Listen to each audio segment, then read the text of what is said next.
Hello and welcome to Day 4 of the Heidelberg Laureate Forum Video Diary. I'm Rachel Thomas. And I'm Marianne Freiberger. Today we talk to you from the virtual reality space of the HLF. Because we can't be together in person, this is where we can all meet, network and have fun. We're really pleased to talk to a Nobel laureate and also to a Turing Prize winner who also has 3 Academy Awards. And we also get the chance to visit Infinity. But first, we dance.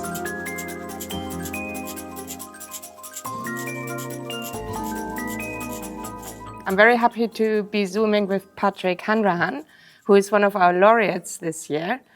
And you're joining us from the States. Yes, I'm in Portola Valley, California, which is right next to Stanford. I'm a computer scientist at Stanford University. My area of specialty is computer graphics. And I won the Turing Award in 2019. Yes, and the Turing Award is, of course, why you're here at the HLF.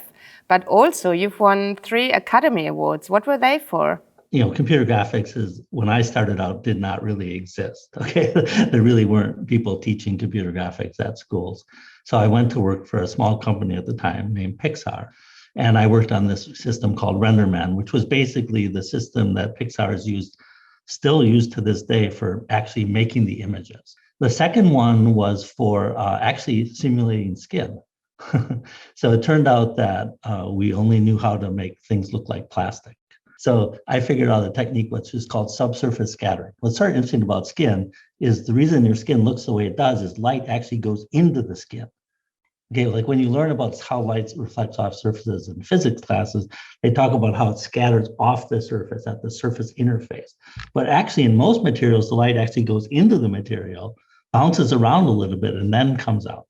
So that's why you have things like freckles and your skin turns red if you blush, because you're actually seeing under your skin, you're seeing the melatonin. And the third one was for teaching a course on how to do what we call global illumination or lighting calculation. And basically, one of the big problems in computer graphics is simulating lighting bouncing around the scene. So how do you do complex lighting calculations in very large, realistic-looking environments? So anyway, those were the 3. Yeah. What was more exciting than to win an Academy Award or to win a Turing Award? Well, I think the Turing Award is definitely more exciting. All right. And coming to the Heidelberg Laureate Forum, how are you enjoying it? And have you been interacting with the young researchers? Yes. Well, first of all, it's great. This is really the first time I've attended very much. I mean, last year I participated very briefly because I just won the award and I was part of a panel recorded. You know, it's really, I'm getting close to retirement. It's very invigorating to see all the, people just starting their intellectual journey, interested in so many things. I have a lot of confidence in young researchers and choosing really good problems and working really hard. So yeah, it's just a great opportunity to see people especially from all over the world. Stanford's quite international, but it's nothing compared to the Heidelberg Forum. So. And here's a question that actually came from a young researcher to be asked of the laureates.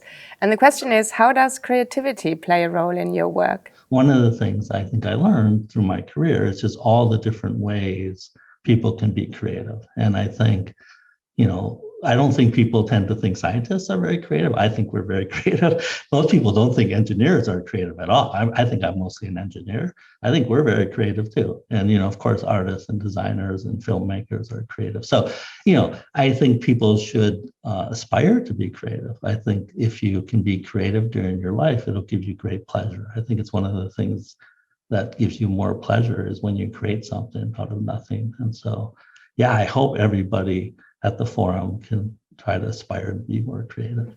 Okay, well, thank you very much for talking to us. Sure. Okay, well, enjoy the forum and thank you for interviewing me.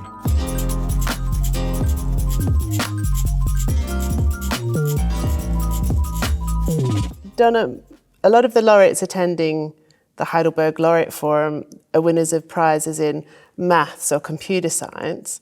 But each year, one of the Nobel laureates comes to give the Lindau lecture. Now, you won the Nobel Prize in Physics in 2008, and you've only just given your Lindau lecture.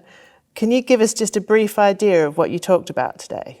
So I won in 2018 for a technique to make really high intensity lasers.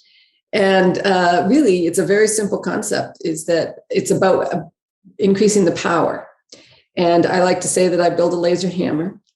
In an analogy to, you can push a nail into a piece of wood, it doesn't go, but you pick up a hammer and it goes. And so again, I didn't get to use all my demos, but I have my beautiful Slinky.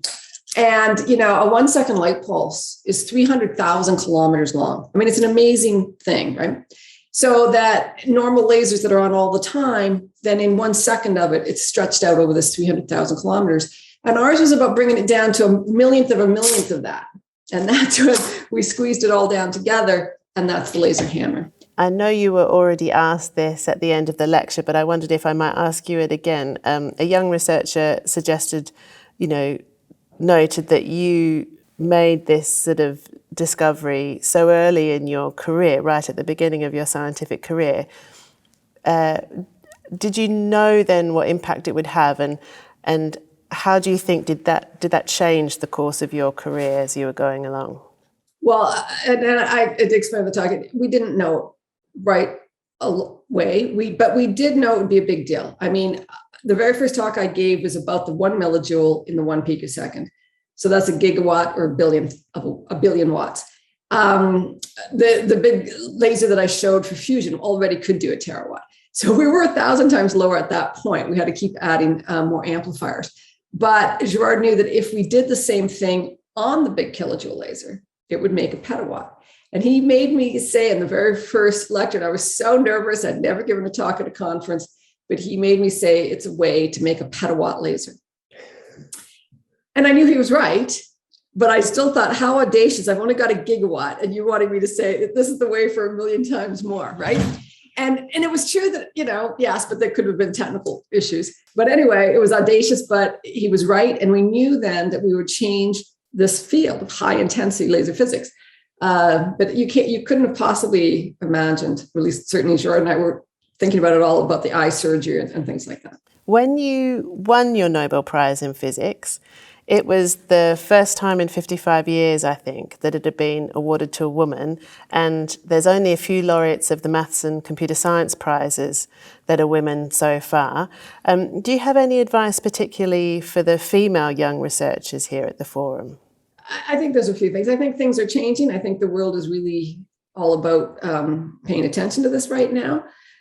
We certainly paid attention in the 70s. I mean, things come and go, and you can, it's hard to keep the attention focused on any one thing for very long. But I do think that it's different now than it was in my day. And I think things do keep improving.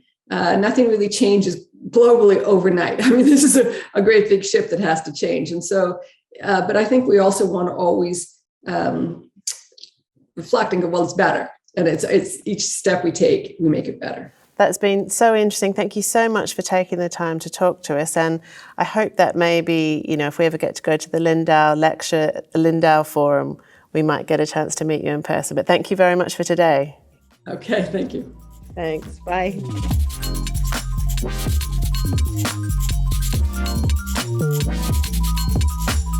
So now we are here at an amazing exhibition that is taking place with Volker Geibler. So Volker, could you please tell us, well, first of all, who you are and a little bit about this exhibition? Yeah, thanks. So I'm working at the Heidelberg Laureate Foundation, Forum Foundation's outreach team. So we make also exhibitions to the general public. And we've started to do that as an accompanying program for the HLF already years ago, so that not only our participants can actually, see something on a side program, but also that the general public can learn about the impact of computer science and mathematics in their daily lives. And this year, we do actually have an exhibition about the mathematics of infinity.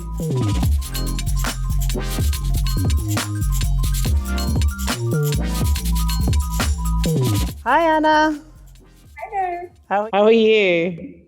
Hello. Anna, can you introduce yourself and where you're from, please? So I'm Ana-Andreea Stoica. I'm a PhD student at Columbia University, where I'm in the computer science department. I'm starting my 6th year and final year now of PhD, and I'm originally from Romania. And can you tell us a little bit about your work? Definitely. So I mostly work on social networks. I'm interested in questions regarding how algorithms are used on social networks, from, for example, social recommendation to information diffusion, clustering. I'm interested in very much the social part, like how different groups interact with each other and react to the different algorithms we use on such networks. Part of my work is more like theoretical, trying to think about different models that we can use to understand how people form these connections, what strategies do they have, and also we also work with like data from online networks to try to validate some of the hypotheses we have. Yeah. Well, that sounds really interesting. So we're on day 3 of the HLF. How have you been finding it? What have you enjoyed most? Is there anything else that you're particularly looking forward to? Yeah, I really like the introductions to different countries from today. That was really cool. I mean, I love the lectures, but this felt really like nice to get to know each other. There were a lot of cool questions from like, learning about what we eat in different countries. All of that was really cool and it felt nice and informal. Was that the Windows to the World session? Yes, that's the one. Yeah. And I'm looking forward to the poster session that's happening a little bit later today. I checked out the virtual reality setting, which is really cool. And it's nice to feel like you're in a video game type of setting. Yeah. Is there a particular question you have asked a laureate or you'd like to ask a laureate? Yeah, I'm really curious, and I hope to get to ask this about like, what are ideas that like you thought they like were great but didn't work out? Like, we get a lot of ideas that we think like we're really cool, but there's some reason that may be simple or maybe actually really complicated for which something doesn't work out. Oftentimes, it's something simple we didn't think about, but sometimes it leads to you to like thinking about something really complicated, and you realize the problem gets really much more complex from like a simple experiment you try to do. And I'm really curious about like, what are some examples of this? I know it's a bit specific, but I wonder if they can think of some of that. Yeah. That's a great question. We'll definitely find someone to ask that. Well, Anna, I hope you have a great last day. I hope your poster session goes brilliantly, and I hope you have a great last day at the HLF tomorrow. Thanks so much for talking to us. It's been great to hear how maths and computer science connects with the arts and the other sciences, and how creativity is a vital part of all these fields. Tomorrow is the last day of the HLF, and we'll be talking to some more laureates and also find out where maths and computer science can take you in your careers. And we hope to see all of you in the VR space for the after party. See you then!